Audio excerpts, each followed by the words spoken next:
Leaders of both the right and the left, you are guilty. You cannot cry in front of the cameras about the consequences of the misdeeds you have committed yourselves. It is indeed a curious way of waiving the debts for which you are accountable, the deficits for which you are responsible, the general collapse for which you are guilty, in order to seek the confidence of Parliament. As far as we are concerned, as we have always done, we will take our responsibilities.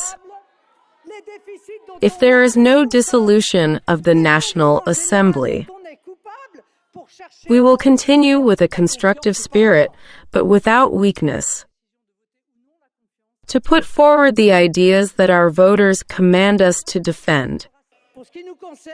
But I say this solemnly.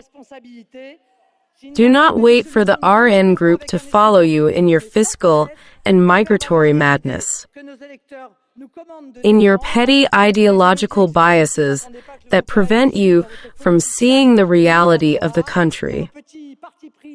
If there is a dissolution, we will accept the verdict of the ballot box. If the people do us the honor of a clear mandate, that is to say, an absolute majority, we will go to Matignon, the Prime Minister's office, to implement, without waiting for the presidential election, a program of national recovery. Change is no longer waiting. The government is proposing a plan to the country, a debt reduction plan, so that France can escape in a few years the inexorable tide of debt that overwhelms it. In 4 years, which is a reasonable time frame in the life of a country and its inhabitants, it's not that we will no longer have debt, but our debt will no longer increase. And here's the plan. To reach the threshold of 3% of annual public deficits by 2029, a threshold beyond which the debt no longer increases, our country urgently needs clarity. It urgently needs unity, and it's division that threatens us from prevailing, threatening its image and reputation.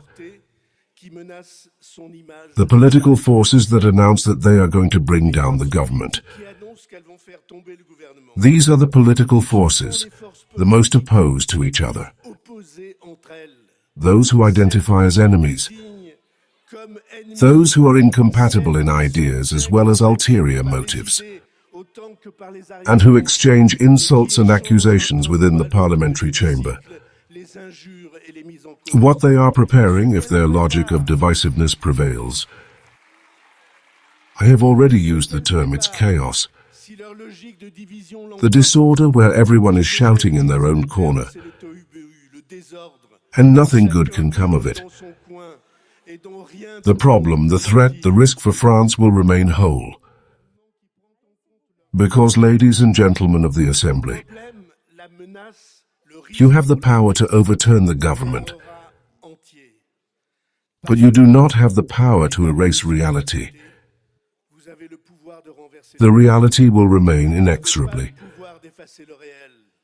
The expenses will continue to increase even more, and the enormity of the debt,